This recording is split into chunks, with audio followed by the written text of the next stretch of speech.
Perfect तरीके से रेशेदार कबाब बनाने के सारी ही टिप्स एंड ट्रिक्स मैं आपके साथ शेयर करूंगी। कबाब हो और रेशेदार ना बने तो ऐसा तो हो ही नहीं सकता।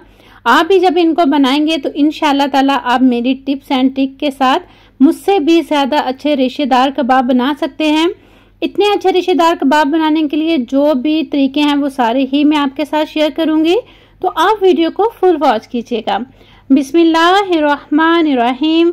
अस्सलामुअलैकुम, welcome back to my channel cooking with Malik family. एक नई रेसिपी के साथ मैं आप सबको वेलकम करती हूँ जी। तो व्यूअर्स, आज मैं आपके साथ शेयर करूंगी बहुत ही आसान तरीके से और बहुत ही डिफरेंट तरीके से रेशेदार कबाब बनाने की रेसिपी। तो चलिए रेसिपी को स्टार्ट करते हैं। सबसे पहले यहाँ पर आप देखिए कि मैंने बीफ लिया है और मैंने बीफ का कीमा इस्तेमाल नहीं किया, मैंने बीफ लिया है क्योंकि कीमे की बजाय अगर आप बीफ का इस्तेमाल करते हैं तो इंशाल्लाह ताला आपके कबाब भी बहुत ही अच्छे मज़ेदार और रेशेदार बनेंगे। तो बस यहाँ पर मैंने दाल डाली है, हाफ केजी मैंने लिया है बीफ, और जो दाल मैंने इसमें डाली है वो तकरीबन यहाँ पर 100 ग्राम मैंने दाल ली है क्योंकि हमने दाल का इस्तेमाल कम करना है। और एक मीडियम साइज का प्याज डाल दिया है और लहसुन डाल दिया है मैंने छील के। आप इसको पीस के भी डाल सकते हैं, कोई मसला नहीं है।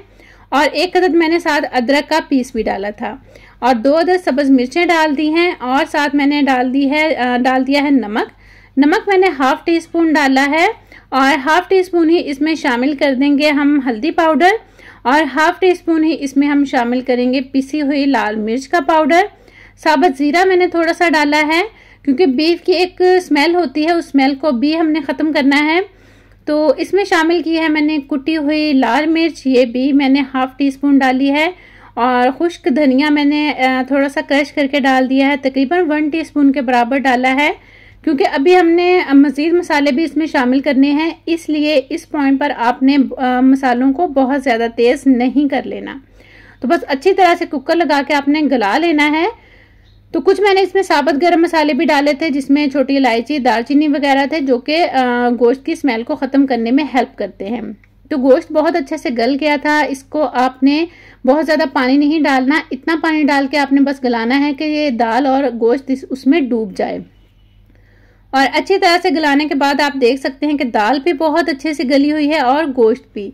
लेकिन यहाँ पर मेन पॉइंट जो है कि आपने इसको चॉपर में चॉप बिल्कुल भी नहीं करना क्योंकि चॉपर में इसके सारे ही रेशे ख़त्म हो जाते हैं। आपने इस तरह से एक कुंडी डंडा ले लेना है, उसकी मदद से, उसकी हेल्प से आपने ना अच्छी तरह से इसको पीसना है। यकीन करें इतने अच्छे रेशे बनेंगे ना कि हम जब कबाब बनाएंगे आप उसको तोड़ेंगे तब आप देखिएगा कितने ज़बरदस्त कबाब के रेशे बन के तैयार हुए हैं। बस आपने ख्याल इस बात का रखना है कि आपने इसको कुंडी डंडे में करना है, चॉपर में चॉप नहीं करना। थोड़ी सी मेहनत वाला काम है लेकिन इसका सिला भी बहुत ही ज़बरदस्त मिलता है। तो बस आप भी इसी तरह से इसको बनाइएगा और जो इसमें थोड़ी सी फैट आती जाए आप उसको निकाल दीजिएगा। तो यहाँ पर आप देखिए इसी पॉइंट पर ही आपको इसके रेशे नज़र आ जाएंगे कि कितने ज़बरदस्त इसके रेशे बन के तैयार हुए हैं। मैं अभी आपको चेक भी करवाती हूँ। ये देखिए माशाल्लाह से माशाल्लाह कितने ज़बरदस्त इसके रेशे बने हैं। तो इसी तरह से हमने अच्छी तरह से पीसते हुए सारे ही गोश्त और दाल के कबाब बना लेने हैं। तो इतने मटेरियल में हमारे 17 से 18 कबाब बहुत आसानी के साथ बन जाएंगे। मैंने इसमें दाल की क्वांटिटी भी बहुत कम रखी है, अगर आप ज़्यादा करना चाहते हैं तो ज़्यादा भी कर सकते हैं, लेकिन मैंने सिर्फ 100 ग्राम दाल का इस्तेमाल किया है। तो यहाँ पर मैंने आपको रेशे चेक करवाए हैं कि आप रेशे इस पॉइंट पर भी देख सकते हैं कितने ज़बरदस्त हैं। तो अब हम फिर से इसमें कुछ मसाले डालेंगे। यहाँ पर मैंने धनिया ले लिया है, साबुत खुश्क धनिया, उसको मैंने क्रश कर लिया है और सब्ज़ मिर्च डाली है एक कटिंग करके। बारीक बारीक कटिंग कर लीजिएगा। धनिया और पुदीना इसमें ज़रूर जाएगा, स्किप नहीं कीजिएगा। और जो मैंने क्रश किया था खुश्क धनिया वो भी शामिल कर दिया है और इसमें डालेंगे हम पिसा हुआ गरम मसाला। नमक डाला है, नमक मैंने हाफ टी स्पून मज़ीद डाला है क्योंकि नमक थोड़ा सा कम मैंने पहले ही इस्तेमाल किया था। और एक अदद हमने इसमें लेमन निचोड़ देना है, बहुत ही मज़ेदार फ्लेवर आएगा जब आप इसमें लेमन निचोड़ देंगे। और यहाँ पर मैंने इसमें ज़ीरे को भी क्रश करके डाल दिया है और अब हमने इसकी मिक्सिंग करनी है।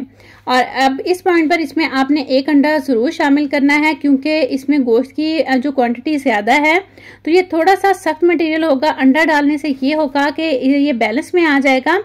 और अगर आप अंडा, हम शामियाँ अक्सर फ्राई करते हैं तो हम अंडे में कोट करते हैं, आप इन शामियों को ना अंडे की कोटिंग के बगैर भी फ्राई कर सकते हैं, ये तब भी बहुत अच्छे से फ्राई हो जाएंगे। बस हाथों पर आपने ऑयल लगा लेना है और उसके बाद आपने कबाब का थोड़ा सा मिक्सचर लेना है। पहले हाथों से अच्छे से प्रेस करके आपने इसके अंदर की हवा को निकाल देना है। और यहाँ पर आप देखिए कि माशाल्लाह से एक बहुत ही अच्छा ज़बरदस्त सा कबाब बनके हमारा तैयार हो गया है। आपने इसी तरह से सारे कबाब बना के तैयार करने हैं और इन कबाबों को बनाकर आप फ्रीज भी कर सकते हैं। 3 से 4 माह भी ये फ्रीज रहेंगे तो इनको कुछ भी नहीं होगा, क्योंकि हमने इसमें आलू शामिल नहीं किए। अगर इसमें आलू शामिल होते तो आप इनको फ्रीज करके तकरीबन 1 माह के लिए इस्तेमाल कर सकते थे, लेकिन अभी यहाँ पर इसमें आलू शामिल नहीं है तो आप 3 से 4 माह भी इनको बहुत आसानी के साथ स्टोर कर सकते हैं। तो बस आप फ्राई करने की बारी आती है। फ्राई करने के लिए मैंने 2 अदद अंडे लिए हैं, इनको आपने अच्छे से बीट कर लिया है। जितना अच्छा आप अंडा बीट करेंगे कोटिंग इतनी ही ज़बरदस्त होगी, बिल्कुल उसी तरह से होगी जिस तरह से हम बाज़ार से शामियाँ लेके आते हैं उनकी कोटिंग होती है। तो मैंने अंडे में थोड़ा सा फूड कलर शामिल किया था खूबसूरती के लिए, अगर आप स्किप करना चाहते हैं तो कर सकते हैं। और यहाँ पर मैंने गरम ऑयल में डालती जा रही हूँ। इसके लिए आपने आंच को बिल्कुल स्लो नहीं रखना, मीडियम से आपने हाई की तरफ ही रखना है, क्योंकि हमारा जो मिक्सचर है वो सारा ही पका हुआ है। तो बस आपने सारे ही कबाब डाल के और थोड़े से आपने फासले पर डालने हैं, वरना ये आपस में जुड़ जाएंगे। और जब एक साइड पे इनके गोल्डन कलर आ जाएगा तो आपने इनकी साइडें चेंज करनी है। तो माशाल्लाह से देखिए अल्हम्दुलिल्लाह कितना ज़बरदस्त इन पे कलर आ रहा है। तो मैं यहाँ पर बताती चलूँ कि मैंने इस पे अंडे की कोटिंग की है। आप अंडे की कोटिंग को स्किप करके इसी तरह से भी इनको फ्राई कर सकते हैं, क्योंकि अंडा हमने अंदर भी शामिल किया है। तो ये देखिए माशाल्लाह से सारे ही कबाबों की साइडें मैंने चेंज की हैं, तो कितने ज़बरदस्त हमारे कबाब बन के तैयार हो गए हैं। तो आप भी ज़रूर इस रेसिपी को ट्राई कीजिएगा। और मेरी रेसिपी आपको ज़रा से भी अच्छी लगी हो तो प्लीज़ लाइक शेयर ज़रूर कर दीजिएगा।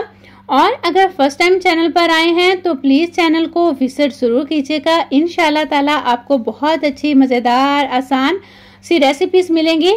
और जाते हुए बेल आइकन को प्रेस कर दीजिएगा ताकि मेरी आने वाली हर वीडियो का नोटिफिकेशन सबसे पहले आपको मिल सके। तो माशाल्लाह से हमारे सारे ही कबाब बनके तैयार हो गए हैं। अभी मैं एक कबाब आपको तोड़ के दिखाती हूँ। तो ये देखिए जी कितने ज़बरदस्त इसके माशाल्लाह से रेशे रेडी हुए हैं। ये सिर्फ इसी वजह से है कि हमने जो एक तो बीफ का इस्तेमाल किया है, कीमे का इस्तेमाल नहीं किया, और दूसरा हमने इसको चॉपर में चॉप नहीं किया, हमने इसको कुंडी डंडे में बहुत अच्छे से पीस लिया था। तो इसी तरह से आप भी बनाइएगा तो इंशाल्लाह ताला आपके कबाब भी बहुत ही रेशेदार और मज़ेदार बनेंगे। तो मुझे उम्मीद है कि मेरी आज की ये वीडियो आपको अच्छी लगी होगी। अच्छी लगी हो तो प्लीज़ लाइक शेयर कीजिएगा, ट्राई कीजिएगा और ट्राई करके फीडबैक भी ज़रूर दीजिएगा। जाते हुए हमेशा की तरह यही कहूँगी, खुश रहें, खुशियाँ बांटें और लोगों के लिए आसानियाँ पैदा कीजिए। अपनों के लिए जब भी कुछ बनाएं दिल से बनाएं, प्यार से बनाएं, उसमें ढेर सारा प्यार शामिल करें तो वो चीज़ माशाल्लाह से बहुत ही ज़बरदस्त बनती है, क्योंकि आपका ढेर सारा प्यार उसमें शामिल होता है। अल्लाह ताला की ज़ात आपके, मेरे और हम सब के रिस्क में ढेर सारी बरकत अता फरमाए, आमीन। अपना बहुत सा रखिएगा ख्याल, मेरा कीजिएगा इंतज़ार। मैं आऊँगी इंशाअल्लाह ताला किसी नई अच्छी और मज़ेदार सी रेसिपी के साथ। तब तक के लिए अल्लाह ताला के साथ आपकी, मेरी और हम सब की हामी और नासर हो। टेक केयर, अल्लाह हाफिज़।